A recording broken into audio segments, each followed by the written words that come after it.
मेरा बहनोई मेरा आइडियल था। ये कह सकते हैं कि जिस नौजवान के मैं ख्वाब देखती थी वो सारी खूबियां मेरे बहनोई में थी। मेरी बहन नव्या का जब करण जीजू से रिश्ता तय हुआ तो मैं तो देखती ही रह गई। ऊंचा लंबा कद, हैंडसम, स्मार्ट, और जब मुस्कुराते थे तो गाल पर डिम्पल पड़ता था। वो वैसे भी खुश मिजाज थे। एंगेजमेंट की रस्म जब हुई तो वो मेरी बहन के बराबर में ही बैठे थे। मैं तो बस उन्हें ही देखे जा रही थी। वो सबकी नजरों से बचबचाकर न जाने मेरी बहन के कान में ऐसा क्या कहते थे कि वो मुस्कुराने लगती थी। यूं तो मेरी बहन भी अच्छी खासी प्यारी थी, लेकिन वो मुझसे ज्यादा प्यारी नहीं थी। लेकिन करण जीजू तो मेरी बहन से बहुत ज्यादा हसीन थे। पहली बार मेरे दिल में यह ख्वाहिश उभरी कि काश मैं अपनी बहन को उठाकर करण जीजू के साथ जाकर बैठ जाऊं और जो इस वक्त सरगोशियां वो मेरी बहन के कान में कह रहे हैं वो सब मैं सुन सकूं कि आखिर वह कह क्या रहे हैं। मैं इन्हीं सोचों में गुम थी जब मेरी माँ ने मुझे हिलाया। मैं बुरी तरह से हड़बड़ा गई। वह कहने लगी, रश्मि जाओ जाकर बहन और बहनोई को मिठाई खिलाओ। मैं खामोशी से आई, मिठाई के डब्बे में से मिठाई ली, पहले अपने बहन को खिलाई, फिर जैसे ही करण जीजू को खिलाने लगी तो जब उन्होंने मिठाई खाने के लिए मुंह खोला तो मैंने गुलाब जामुन पीछे कर लिया। वह मुझे देखकर मुस्कुराने लगे। उफ, मैं तो जैसे उनकी मुस्कुराहट पर फिदाई हो गई। मुझे वह बहुत अच्छे लगने लगे थे। मैंने फिर से गुलाब जामुन उनके मुंह की तरफ किया। मैं चाहती थी कि वो मेरा हाथ पकड़ लें। पता नहीं क्यों यह ख्वाहिश मेरे अंदर एकदम से जागी थी। वो जब भी मुंह खोलते मैं हाथ पीछे कर लेती। तीसरी चौथी बार जब मैंने यह हरकत की तो उन्होंने मेरा हाथ पकड़ लिया और गुलाब जामुन थोड़ा सा खा लिया। सब देखने वाले हंसने लगे, कहने लगे तुम्हारी साली तो बहुत मजाकिया किस्म की है। वह कहने लगे, मुझे ऐसी शरारती लड़कियां बहुत पसंद है।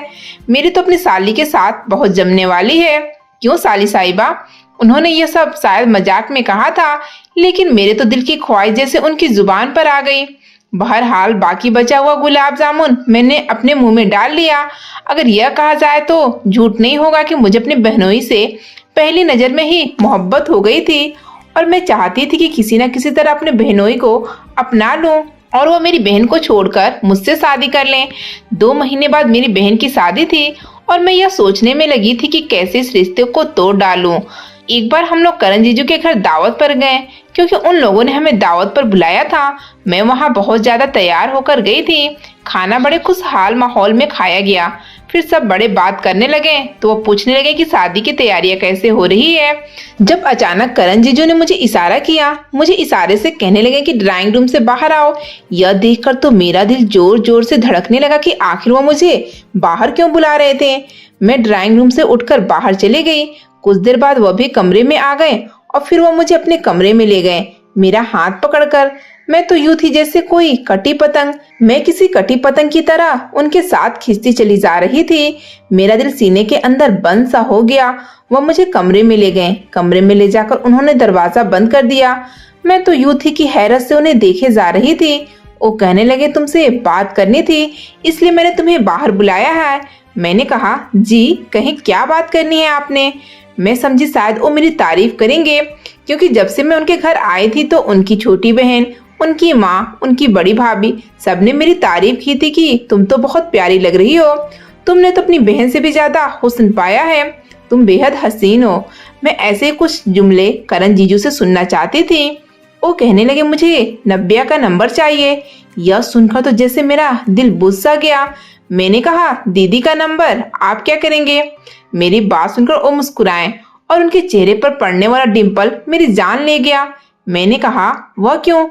वह बोले, उससे बात करना चाहता हूँ। मैंने झूठ बोला कि दीदी को यह सब पसंद नहीं है। वह कहने लगे, तुम नंबर तो दो, बाकी सब कुछ मैं खुद देख लूंगा।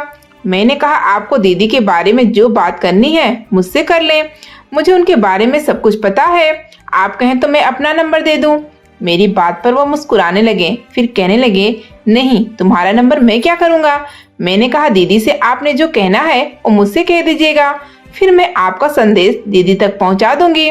वह कहने लगे, नहीं मैं तुमसे वो बातें नहीं कह सकता जो तुम्हारी दीदी से करना चाहता हूँ। फिर वह कहने लगे, ओके ठीक है, छोड़ो, शादी तक सब्र ही कर लेते हैं। मैंने कहा, अच्छा ऐसा करें, आप अपना नंबर मुझे दे दें, मैं आपकी दीदी से बात करवा दूंगी अपने नंबर से। मेरी यह बात सुनकर उन्होंने अपना नंबर मुझे दे दिया। फिर मैं अपने बहनोई से बात करने लगी। वह मुझसे सिर्फ दीदी के बारे में ही पूछते थे, लेकिन मैं चाहती थी वो मेरे बारे में बात करें। मैंने बातों बातों में पूछा कि अच्छा यह तो बताएं आपको मैं कैसी लगती हूँ। तो वह कहने लगे कि यह कैसा अजीब सवाल है। मैंने पूछा बताएं तो मैं आपको कैसी लगती हूँ। तो वह कहने लगे तुम भी बहुत अच्छी हो। मैंने कहा कितनी अच्छी।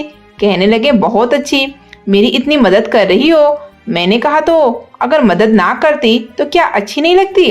वह कहने लगे नहीं तब भी बहुत अच्छी हो तुम। यह सुनकर मुझे ऐसा लगा जैसे मेरा दिल की धड़कन बंद हो चुकी हो। मुझे तो अपने आप ही किस्मत पर रश्क आने लगा। एक हैंडसम खूबसूरत पति, फिर पढ़े लिखे और बहुत अच्छी फर्म में नौकरी करने वाला, उनका कमरा, उनका लाइफ स्टाइल सब कुछ बहुत अच्छा लगता था। वह बाकी घर वालों से बिल्कुल अलग थे। पता नहीं क्यों मुझे अपनी बहन से कोई जेलसी नहीं थी, न आज तक कभी हुई थी, क्योंकि मैं हमेशा उनसे आगे रहती थी। मैं जहाँ भी जाती थी महफिल की जान बन जाती थी। मैं अपनी दीदी से बहुत ज्यादा खूबसूरत थी। वो मुझसे 4 साल बड़ी थी, लेकिन वह बहुत सिंपल थी। मैं नए दौर के साथ चलने को अहमियत देती थी, फैशन भी करती थी हमेशा, जैसे नौजवान की मैंने ख्वाहिश की थी। पता नहीं मेरी दीदी को ऐसा शख्स क्यों मिल गया। वो पढ़ाई में भी मुझसे कम ही थी, खूबसूरती में भी मुझसे कम थी, लेकिन पता नहीं किस्मत में क्यों आगे बढ़ गई। जैसे जैसे शादी के दिन करीब आने लगा, मेरा जी चाहता था अपनी बहन को जहर दे दूं, उसे जान से मार डालूं, ताकि बहनोई के साथ मेरी शादी हो जाए। मेरे बहनोई का एक छोटा भाई भी था, लेकिन वह उनसे बिल्कुल अलग था। न तो उसे पहनने ओढ़ने की तमीज थी, न स्मार्ट था, खूबसूरत और ज्यादा पढ़ा लिखा भी नहीं था। अपने पापा की दुकान पर उनके साथ जूते बेचता था। कभी कभी मैं हैरान हो जाती थी कि दोनों भाइयों की जिंदगी किस कदर अलग है। एक आसमान है तो दूसरा बिल्कुल जमीन। बहरहाल मैंने अपनी बहन का दिल अपने बहनोई से खट्टा करने की बहुत कोशिश की। कभी मैं उनसे कहती कि मुझे तो करण जीजू बहुत मगरूर और घमंडी लगते हैं, मजाल है कभी सीधे मुंह से बात कर लें। मैं चाहती थी मेरी बहन उनसे डर जाए और शादी से इनकार कर दे, लेकिन वो कहने लगी कि कोई बात नहीं, जब मैं जाऊंगी तो मैं ठीक कर दूंगी उन्हें। मैंने कहा कि फिर भी मुझे तो डर लगता है, कहीं हर वक्त आपको डांटते ही ना रहे। वैसे भी वो आपसे ज्यादा स्मार्ट है और खूबसूरत भी हैं। मैंने सुना ऐसे मर्द अपनी बीवियों को अहमियत नहीं देते, उन्हें हमेशा कमतरी का एहसास दिलाते रहते हैं। दीदी भी कहने लगी कि मुझे तो ऐसा नहीं लगता। वह तो अंगूठी पहनाते हुए भी मेरे कान में सरगोशी में मेरी बहुत तारीफ कर रहे थे। मैंने कहा तब की बातें क्यों कर रही हैं, तब तो आप पार्लर से तैयार होकर गई थी, आम जिंदगी में तो अलग होती हैं। लेकिन मेरी बहन ने मेरी बातों की तरफ कोई ध्यान नहीं दी। वो मेरी बात को सुनकर हंसी मजाक में टाल देती थी। मैं चाहती थी कि वो इनकार कर दे ताकि मेरी शादी मेरे बहनोई से हो जाए, लेकिन मुझे अभी तक ऐसी कोई उम्मीद नजर नहीं आ रही थी। फिर जैसे जैसे शादी के दिन करीब आ रहे थे, मेरा दिल डूबे जा रहा था। मेहंदी की रात भी आ गई। उस दिन मैं बहुत रोई। सब मुझसे कहने लगे तुम क्यों रोए जा रही हो। तो मैंने बहाना बना दिया कि दीदी के जाने की वजह से मैं बहुत उदास हूँ। मेरी माँ और मेरी बहन मुझे गले लगाकर प्यार करने लगी, लेकिन मेरे तो आंसू ही नहीं रुक रहे थे। असल वजह से तो सभी अनजान थे। मेहंदी की रात जब करण जीजू रस्म के लिए आए तो मैं उन्हें देखती ही रह गई। वो सलवार कमीज पहने किसी राजकुमार से कम नहीं लग रहे थे। पता नहीं क्यों मुझसे यह सब बर्दाश्त नहीं हो रहा था। उनके साथ खड़ा उनका छोटा भाई उनसे बिल्कुल अलग था। वो तो उनका भाई लगता भी नहीं था। उसकी रंगत भी कुछ दबी सी थी, कद भी ठीक ठाक नहीं था और नैन नक्श भी ठीक नहीं थे, लेकिन डोरा डाल रहा था। जब मेहंदी की रस्म होने लगी तो मैं चुपचाप कोने के आखिरी टेबल पर बैठ गई। तो उनका देवर मेरे पास आ गया। कहने लगा आप यहाँ पर अकेले क्यों उदास बैठी हैं, रस्म क्यों नहीं कर रही हैं। मैंने कहा मुझे नहीं करनी है रस्म। तो यह सुनकर वो मेरे सामने वाली कुर्सी पर बैठ गया।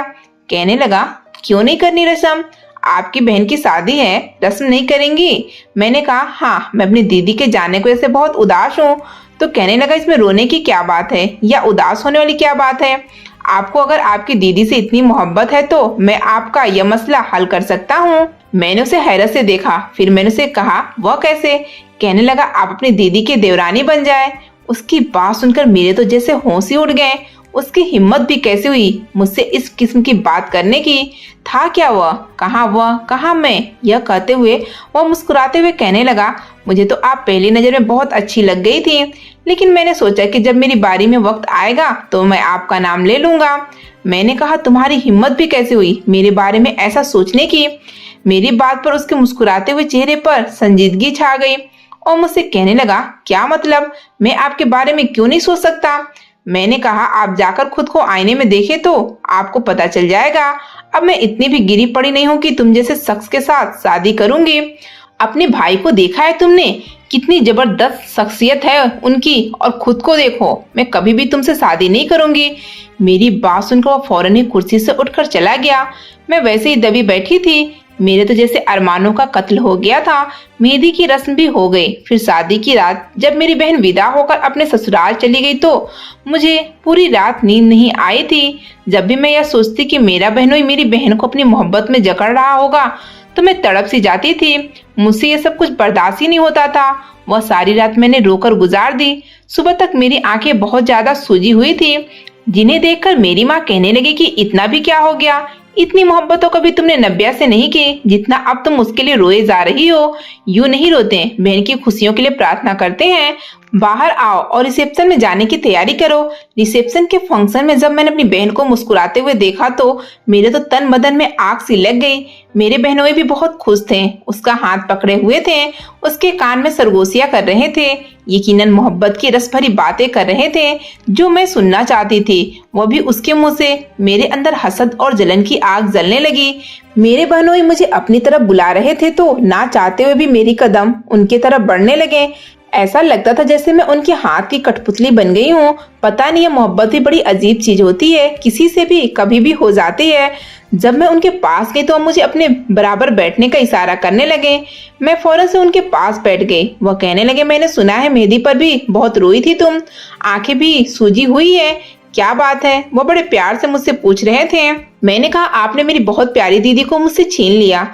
मेरी बात पर वो मुस्कुराने लगे, कहने लगे, आखिर उसकी शादी तो होनी ही थी ना। वैसे भी मैं तुम्हें तुम्हारी बहन को भगाकर कहीं थोड़ी ले जा रहा हूँ। मेरे घर के दरवाजे हर वक्त तुम्हारे लिए खुले हैं। तुम जब चाहो अपने दीदी से मिलने आ जाओ, तुम्हें किसी ने रोका थोड़ी है। हमारे घर में कोई भी एतराज नहीं करेगा। तुम जब चाहे अपने दीदी को अपने साथ अपने घर ले जाना। दीदी मुझे बड़े प्यार से देख रही थी। अब तो जैसे मैंने बहाना ही पकड़ लिया। किसी न किसी बहाने में अपने भाई से कहती कि मुझे दीदी के घर छोड़ दो, वो मुझे छोड़ देता। मैं 2-2 दिन वहीं पे रहती, दीदी से बातें करती रहती। रात को जब करण जीजू आते तो तब भी मैं उनके कमरे में बैठी बातें करती रहती। रात के 2 बज जाते। मेरी दीदी की भी आंखें सूजने लगती थी, लेकिन मेरी तो शायद करण जीजू से बात खत्म ही नहीं होती थी, कभी किसी टॉपिक पर तो कभी किसी टॉपिक पर। असल में मैं यह चाहती ही नहीं थी कि वो ज्यादा वक्त दीदी के साथ गुजारें। उनके घर में एक गेस्ट रूम था, मैं वहां जाकर सो जाती थी। अब मेरी माँ मुझे डांटने लगी थी कि बहन के ससुराल में तुम क्यों जाकर बैठ जाती हो, ये बहुत बुरी बात है। ऐसे ही 1 साल गुजरा था जब मेरी बहन प्रेग्नेंट हो गई। मेरी माँ उसे अपने घर ले आई। 2 महीने उन्हें यहीं पे रहना था और इन 2 महीनों में करण जीजू को चैन नहीं आ रहा था। वो बार बार हमारे घर आ जाते और मेरी तो जैसे ख्वाहिश पूरी हो गई। मैं हर वक्त उनके आगे पीछे घूमती रहती, कभी उनके लिए चाय बनाती, कभी कहने लगती कि आयना जीजू टीवी देखते हैं। एक बार ऐसा ही हुआ, सब घर वाले सो चुके थे, लेकिन मैं करण जीजू के साथ लॉन्ज में बैठी टीवी देख रही थी। उनकी आंखों में नींद उतरने लगी थी। वो मुझसे कहने लगे, अच्छा अब मैं सोने लगा हूँ, मुझे फिर सुबह ऑफिस भी जाना है, फिर मैं वहीं से अपने घर चला जाऊंगा। मैंने कहा, चाय पी लें, चाय बनाऊं आपके लिए? कहने लगी, हाँ बना लो। फिर मैंने उनके लिए चाय बनाई, लाकर टेबल पर सामने रख दी।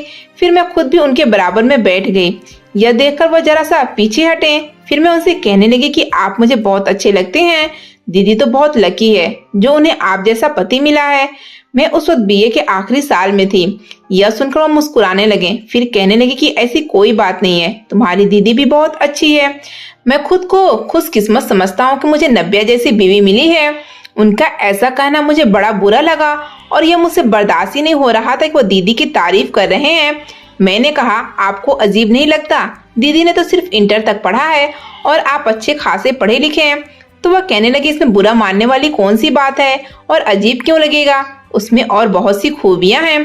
फिर अचानक ही चाय पीने के दौरान मैंने उनका हाथ पकड़ लिया। मैंने कहा, आप मुझे बहुत अच्छे लगते हैं। पहली बार वह बुरी तरह से चौंक गए। उन्होंने अपना हाथ मेरे हाथ से छुड़ाया और गुस्से से खड़े हो गए। पहली बार मैंने अपने लिए उनके चेहरे पर नागवारी सी देखी। फिर फौरन से वो उठकर दीदी के कमरे में चले गए। पता नहीं उन्हें मैं नजर क्यों नहीं आती थी, हालांकि मैं दीदी से बहुत ज्यादा खूबसूरत थी। फिर भी वह बस दीदी की तारीफ करते रहते थे। मुझसे यह चीज सही नहीं जाती थी। मेरा बीए क्या कंप्लीट हुआ, मेरे लिए रिश्ते आने लगे। अब तो मुझे अपनी परेशानी होने लगी। दीदी की डिलीवरी का वक्त भी करीब था, मुझे ही वहां जाना था। उन्हीं दिनों मेरा एक बहुत अच्छा रिश्ता आ गया। देखने में वो लड़का शक्ल सूरत में बस ठीक ठाक ही था, लेकिन खाते पीते अमीर घराने से ताल्लुक रखता था।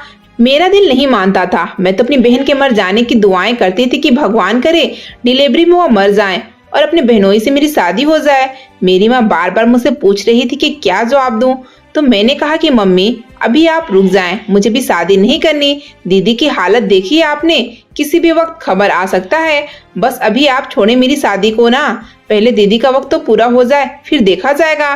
तो मेरी माँ ने उस रिश्ते से इनकार तो नहीं किया, लेकिन हमने उनसे वक्त ले लिया कि अभी बड़ी बेटी की डिलीवरी का वक्त है, इसलिए हम कुछ महीने बाद जवाब देंगे।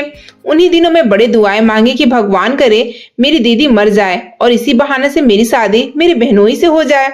कुछ दिन बाद दोपहर के वक्त दीदी का फोन आया कि आज अस्पताल वालों ने हमें बुलाया है क्योंकि बच्चा ऑपरेशन से होगा। मैं फौरन ही दीदी के हॉस्पिटल पहुंच गई। मैंने बहुत दुआएं मांगी कि ऑपरेशन के दौरान मेरी दीदी मर जाए। ऑपरेशन थिएटर का जब दरवाजा खुला और जैसे ही डॉक्टर बाहर आए तो मेरे दिल की धड़कनें बहुत जोर से चल रही थी। मैं फौरन से लेडी डॉक्टर के पास गई। फिर करण जीजू भी वहीं पर चले आए, उनका देवर भी वहीं मौजूद था, सास भी वहीं थी। करण जीजू पूछने लगे मेरी बीवी कैसी है। डॉक्टर कहने लगे वो भी बिल्कुल ठीक है और भगवान ने आपको बहुत प्यारी बेटी दिया है। यह सुनकर मेरी बहन बिल्कुल ठीक है, मुझसे बर्दाश्त ही नहीं हो रहा था। मेरी तो आंखों से आंसू निकले जा रहे थे। यह सब कुछ सुनकर कितनी दुआएं मांगी थी मैंने, फिर भी बच गई। वो कैसे जिंदा बच गई, वो मर क्यों नहीं गई। मेरी माँ ने जब यह सुना कि नातिन हुई है तो फौरन अस्पताल में पहुंच गई। सबने मिठाई खाई, लेकिन मैं बिल्कुल चुप थी। 2 दिन में हॉस्पिटल में गुजार कर वापस अपने घर आ गई। अब तो मेरी आखिरी उम्मीद भी खत्म हो गई थी। फिर मेरी माँ ने मुझसे कहा कि वो लोग दोबारा से रिश्ते के लिए इसरार कर रहे हैं। मैंने कहा आप उनसे इनकार कर दें, तो मेरी माँ कहने लगी क्यों इनकार कर दूं, मैं बगैर किसी वजह के, लड़का अच्छा खासा पढ़ा लिखा है, अच्छा कमाता है, घर भी अच्छा है। मैंने कहा मुझे नहीं करनी शादी, मैं आगे पढ़ना चाहती हूँ। मेरी माँ कहने लगी यह कोई वजह नहीं है, हम लोग मंगनी कर लेंगे। 2 साल मंगनी रहेगी तो तुम्हारा जो आगे का पढ़ने का शौक है वो पूरा कर लेना, तब तक उन्हें कोई एतराज नहीं है। मैंने कहा लेकिन मुझे नहीं करनी, मैं एक फैसला कर चुकी थी, मैं अपने बहनोई के बगैर नहीं रह सकती थी, इसलिए मुझे एक कड़वा घूंट पीना पड़ा। फिर रात को मैंने करण जीजू के छोटे भाई आर्यन को फोन किया। उसने फोन उठाया, कहने लगा कौन। मैंने कहा मैं बात कर रही हूँ रश्मि। कहने लगा भाभी तो इस वक्त अपने कमरे में होती हैं और मेरे ख्याल से उनका फोन तो बिल्कुल ठीक है, और अगर खराब भी है तो आपको करण जीजू के नंबर पर बात करनी चाहिए, वो आपकी दीदी से बात करवा देते हैं। मैंने कहा लेकिन मुझे आपसे बात करनी थी। कहने लगा मुझसे क्यों बात करनी थी आपने। मैंने कहा मैं अपने उस दिन वाले रवैये से बहुत शर्मिंदा हूँ, मुझे आपसे यूँ बात नहीं करनी चाहिए थी। तो वह कहने लगा कोई बात नहीं, मैं उस बात को भूल चुका हूँ, मैं ऐसी छोटी मोटी बातें याद नहीं रखता, आप भी वो बात भूल जाएं। मैंने कहा हाँ, लेकिन मुझे तब से बहुत ज्यादा अफसोस है। मैं उस वक्त बहुत गुस्से में थी क्योंकि मुझे अपनी बहन से बहुत मोहब्बत थी और वह मोहब्बत मुझसे बहुत दूर जा रही थी, इसलिए पता नहीं मैंने क्या क्या बकवास कर दिया आपसे। जब बाद में आपकी बात को सोचा तो मुझे आपकी बात ज्यादा बुरी नहीं लगी थी। यह कहकर मैं चुप हो गई। वह कहने लगा छोड़ो भी अब इन बातों को, वह वक्त गुजर गया, बात भी गुजर गई है, खत्म करें बस अब इन सब चीजों को। मेरे दिल में आपके लिए कुछ भी नहीं है, कुछ था भी तो मैंने खत्म कर दिया सब कुछ। मैंने कहा लेकिन मेरे दिल में आपके लिए अभी भी बहुत कुछ है, मैं खत्म नहीं कर पा रही। मैंने उसे झूठ बोला था। कहने लगा मैं समझा नहीं। मैंने कहा मेरे रिश्ते आ रहे हैं, मैं चाहती हूँ कि आप अपना रिश्ता भेज दें। जब से मैंने आपका दिल दुखाया है मैं आपके बारे में सोचती रहती हूँ, मुझे अपने अंदर बहुत अफसोस होता रहता है। पता नहीं चला कब आपको सोचते सोचते मैं आपसे मोहब्बत कर बैठी हूँ। यह सुनकर उसे शायद अपने कान पर यकीन नहीं आ रहा था। वह कहने लगा आप सच कह रही हैं।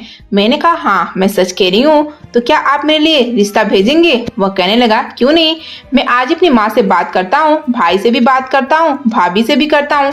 मैंने कहा बस जल्दी भेज दें। यह कहकर मैंने फोन बंद कर दिया। बस यही एक रास्ता बचा था मेरे पास जिससे मैं उनके घर जा सकती थी। अगले दिन मेरी बहन अपनी सास के साथ बड़ी खुशी खुशी मेरा रिश्ता मांगने आई। मेरी माँ कहने लगी कि मुझे ये रिश्ता कुछ ठीक नहीं लगता। तो मैंने कहा मम्मी क्यों, आपको क्यों ये रिश्ता ठीक नहीं लगा। वह कहने लगी लड़का सिर्फ 10वीं पास है, तुम उससे ज्यादा पढ़ी हुई हो और फिर वो अपने बाप के साथ दुकान संभालता है। मैंने कहा तो दीदी भी तो कोई इतनी पढ़ी लिखी नहीं थी, उन्हें भी तो करण जीजू जैसा पढ़ा लिखा खूबसूरत पति मिल गया है ना, तो मुझे भी इस रिश्ते पर कोई एतराज नहीं है। आप यहाँ हाँ कर दें। मेरी माँ मुझे देखने लगी, कहने लगी, तुम्हें आर्यन अच्छा लगता है? मैंने कहा हाँ लगता है, बस आप हाँ कर दें। मेरा रिश्ता आर्यन के साथ हो चुका था और वह बेतहासा खुश था। मैं दुल्हन बनी उसके कमरे में बैठी थी। जब वो कमरे में दाखिल हुआ, उसके चेहरे पर मुस्कुराहट थी। उसने दरवाजा बंद किया तो मुझे लगा जैसे किसी ने मेरा दिल मुट्ठी में बंद किया हो। जब वो मेरे पास आकर बैठा, मुझसे कहने लगा, मुझे अपनी आंखों पर यकीन नहीं आ रहा। क्या ख्वाब ऐसे भी कभी सच होते हैं? मेरी आंखें नम थी, लेकिन उसकी आंखों में बेतहासा खुशी थी। जैसे उसने मेरा हाथ पकड़ा, मुझे लगा मुझे करंट सा लगा हो। मैंने फौरन से उसके हाथ से अपना हाथ छुड़ाया। वह यह देखकर मुस्कुराने लगा, कहने लगा, क्या हुआ? इजहार मोहब्बत तो बड़ी दिल से किया था। अब मैं उसे क्या बताती कि मैंने इतना बड़ा रिस्क लिया था और किस वजह से लिया था। मैंने कहा कि वो तो मुझे अपने रवैये पर बड़ा अफसोस था, इसलिए वह सब उस वक्त इसलिए कह दिया था। तो कहने लगा, झूठ मत बोलो, तुमने मुझसे कहा था कि तुम मेरे बारे में सोचती हो और ऐसे ही सोचते सोचते तुम्हें मुझसे मोहब्बत हो गई थी। आंसू मेरी आंखों से बारिश की तरह बरसने लगे। इस पर उसने मेरा हाथ बड़ी मजबूती से पकड़ा था। फिर वह कहने लगा, मैं सोच भी नहीं सकता था कि इतनी आसानी से तुम मेरी बन जाओगी। फिर वह कहने लगा, मैंने बहुत दुआएं मांगी थी कि काश तुम्हारे दिल में मेरी मोहब्बत बस जाए। मैं हैरत से उसे देखने लगी। यह कैसा शख्स है जिसकी दुआ कबूल हो गई? इतना नेक तो नहीं लगता था। उसने मेरे हाथ में सोने के कंगन पहनाए। उसकी शरारतें बढ़ने लगी और मैं उसे रोक नहीं सकती थी, क्योंकि खुद उससे कहकर शादी की थी। इसलिए मैंने अपनी आंखें बंद कर ली, दुआ करने लगी कि जल्दी यह रात खत्म हो जाए। लेकिन आर्यन कहने लगा, रश्मि इधर मेरी तरफ देखो। आंखें बंद करके मैंने उसे कहा कि मुझे शर्म आती है, हालांकि मैं उसे देखना ही नहीं चाहती थी। कोई भी तो खुशी नहीं थी मुझे इस रिश्ते से, इसलिए मेरे लिए यह रिश्ता एक मजबूरी से बढ़कर और कुछ नहीं था। वह कहने लगा, अपनी आंख खोलो और मुझे देखो, इधर मेरी तरफ देखो। लेकिन जो कुछ उसकी आंखों में था, मैं वह सब नहीं देखना चाहती थी। मैंने कहा, प्लीज समझा करो, मुझे शर्म आती है। तो वह मेरे जेवरात उतारकर साइड टेबल पर रख चुका था। जैसे से मेरे करीब आ रहा था, मेरी जान निकल रही थी। उसकी मोहब्बत भरी बातें मेरे दिल पर बेअसर थी। बहुत मुश्किल होता है उस शख्स को अपना आप सौंपना जो आपके दिल में कहीं भी मौजूद ना हो। मुझे पता ही नहीं चला, मेरे आंसू बह रहे थे, जिसे कभी वो अपने गाल से साफ करता, कभी अपने होठों से। मुझे कहता कि रश्मि क्या बात है, रो क्यों रही हो? और मैं उसे वजह बता नहीं सकती थी। उसने बड़ी मोहब्बत, बड़ी नरमी और बड़े प्यार से मुझे मेरा हक दिया था, लेकिन मेरा दिल बुझ सा गया था। सुबह जब मेरी आंख खुली तो मेरे बाजू पर सर रखे बड़े आराम से सो रहा था। उसका एक हाथ मेरे पेट पर था, टांग मुझ पर थी। मैंने कहा, आर्यन प्लीज पीछे हटो, सुबह हो गई है, मुझे उठना है। मैं जल्द से जल्द उसकी गिरफ्त से निकलना चाहती थी। उसने मुंदी मुंदी आंखें खोली, कहने लगा, क्या टाइम हो रहा है? मैंने कहा, 7 बज रहे हैं। तो वह कहने लगा, अभी तो बहुत टाइम है रश्मि, सोने दो ना यार। वैसे भी मैं सबसे कह चुका हूँ कि 12 बजे से पहले मेरा दरवाजा कोई न खटखटाए। यह कहकर उसने मुझे अपनी गिरफ्त में ले लिया था। मैंने कहा, लेकिन मुझे उठना है। तो कहने लगा, मेरी मर्जी चलेगी और अभी मेरा ऐसा कोई मूड नहीं है। मैंने कहा, अपनी टांग देखो और मुझे देखो, प्लीज अपना टांग हटाओ मुझ पर से। मेरी बात सुनकर वह हंसने लगा, फिर अपनी टांग पीछे कर ले। फिर मुझसे कहने लगा, तो पहले कह देती। फिर मेरे बाजू से उठकर अपने तकिए पर लेट गया। अपना हाथ फैलाकर कहने लगा, चलो अब तुम मेरे हाथ को तकिया समझकर लेट जाओ, हिसाब बराबर कर लो। मैंने कहा, जी नहीं, मुझे और नहीं सोना। मैं जानती थी जब तक मैं लेटी रहूंगी यह मेरी जान नहीं छोड़ेगा। चंद दिन यूं ही गुजर गए। आर्यन मुझे हनीमून मनाली ले गया। आर्यन बहुत शौक मिजाज और रोमांटिक था। एक बार मुझे सड़क के किनारे पर बनी हुई एक खाई में पेड़ और झाड़ियों के बीच लगे खूबसूरत फूल पसंद आ गए। मैंने कहा, आर्यन देखो कितने खूबसूरत फूल हैं। मेरी आंखों में उन फूलों के लिए पसंदीदी भाप कर वो मुझसे कहने लगा, तुम्हें पसंद है? मैंने कहा, हाँ मुझे बहुत अच्छा लग रहा है। मैं नहीं जानती थी वो खाई में उतर जाएगा उन फूलों को लेने के लिए। मैंने कहा, आर्यन तुम कहाँ जा रहे हो? देखो ये बहुत गहरी खाई है। कहने लगा, तो क्या हुआ, तुम्हें पसंद है ना, मैं तुम्हें वह फूल लाकर देता हूँ। मैंने कहा, मुझे नहीं चाहिए, तुम बस नीचे नहीं जाओ। मैंने उसका हाथ पकड़ लिया। वह कहने लगा, फिक्र क्यों करती हो, कुछ नहीं होगा मुझे। उसने अपना हाथ छुड़ाया और उस खाई में चला गया। लेकिन मेरा दिल बहुत जोर से धड़क रहा था। वो बेशक जबरदस्ती से ही मेरी जिंदगी में शामिल हुआ था, लेकिन मुझ पर सिर्फ मोहब्बत न्यौछावर कर रहा था। मैंने उसे मोहब्बत नहीं दी थी, लेकिन उसने मांगी भी नहीं थी। जब तक वो फूल तोड़कर वापस नहीं आ गया, मेरी जान पर बनी रही। फिर उसने मेरे बालों पर वह फूल सजा दिए। खुद बुरी तरह से हाँफ रहा था। वह बड़ा खतरा मोल लेकर वह फूल लाया था। 15 दिन बाद जब हम हनीमून से वापस आए तो आर्यन अपने पापा के साथ दुकान जाने लगा। मैं तो बस अपनी आंखों को ठंडक करने के लिए इस घर में आई थी ताकि करण जीजू को देखती रहूं। एक बार मैं आर्यन की तैयारी करवा रही थी, उसके कपड़े, उसका वॉलेट, उसका हर चीज रख रही थी, जब बाहर से मुझे बुरी तरह से चिल्लाने की आवाज आई। वह करण जीजू की आवाज थी। वो किसी बात पर दीदी पर बहुत चिल्ला रहे थे। जब मैं बाहर गई तो उनका यह रूप देखकर मैं हैरान रह गई। वह कहने लगे, अभी तक तुमने मेरा नाश्ता नहीं बनाया, इतनी सुस्त हो तुम नब्या। दीदी कहने लगी, मैं गुड़िया को भी देख रही थी, अभी जाकर वह सोई है। आपको पता है आधी रात से ज्यादा वो जागती रहती है और आपकी नींद ना खराब हो जाए इसलिए मुझे टहल टहल कर उसे चुप करवाना पड़ता है। तो वह कहने लगे, तो कोई एहसान नहीं किया, सब माँ यही करती है, अजीब जाहिल औरत हो तुम छोड़ो बिल्कुल, ऑफिस से नाश्ता कर लूंगा मैं। पता नहीं मेरी किस्मत फूट गई थी, जो ऐसी लड़की मेरी किस्मत में आ गई। यह कहकर वह जा चुके थे। मैं तो इनका रवैया देखकर हैरान थी। दीदी भी अपने आंसू साफ कर रही थी। मैं उनके पास आई तो मैंने कहा, यह क्या हुआ? कहने लगी, ऐसे ही मिजाज है इनका, वो अपने मिजाज के खिलाफ कुछ भी बर्दाश्त नहीं करते, चीखने चिल्लाने लगते हैं। जैसे जैसे मैं उस घर में रहने लगी मुझे नजर आने लगा कि करण जीजू का असल रूप क्या है। एक बार मैं और आर्यन अपने कमरे की गैलरी में खड़े थे। वहाँ छोटा सा लाउंज था जहाँ करण जीजू दीदी के साथ बैठे थे। उनकी बेटी भी वहीं खेल रही थी। मैं उन्हें देखकर बड़ी हसरत भरी आहें भर रही थी।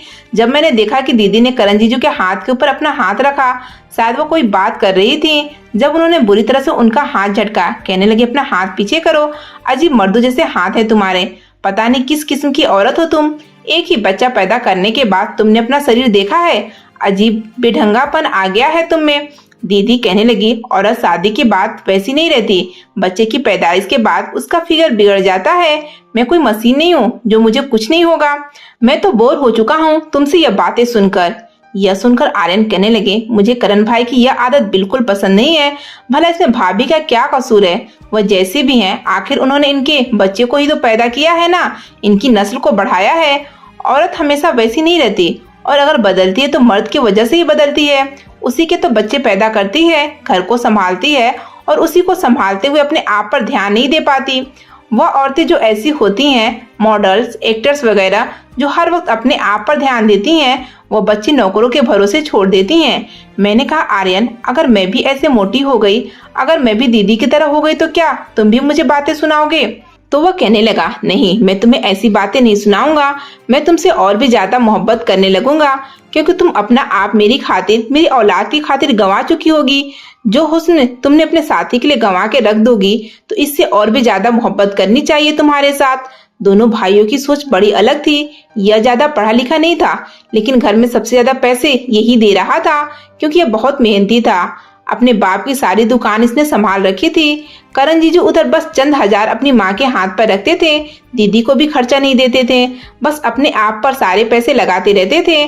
कभी सैलून जाते, कभी अपने बाल अच्छे से कटवाते थे, कभी अपने चेहरे की फेशियल करवाते थे, बस अपने आप को टिप टॉप रखते थे। अपने बच्चे तक को गोद में नहीं पकड़ते थे, कहते थे मुझे छोटे बच्चों से इरिटेशन है। आर्यन मेरे लिए आए रोज कोई ना कोई तोहफा लेकर आता था। कभी कोई गुलाब के गजरे मेरे हाथों में पहनाता, कभी कांच की चूड़ियां। रोजाना मुझे बाहर लेकर जाता, कभी चाट, कभी गोलगप्पे, कभी आइसक्रीम, कुछ ना कुछ खिलाता रहता था। लेकिन करण जी जो बहुत अलग थे।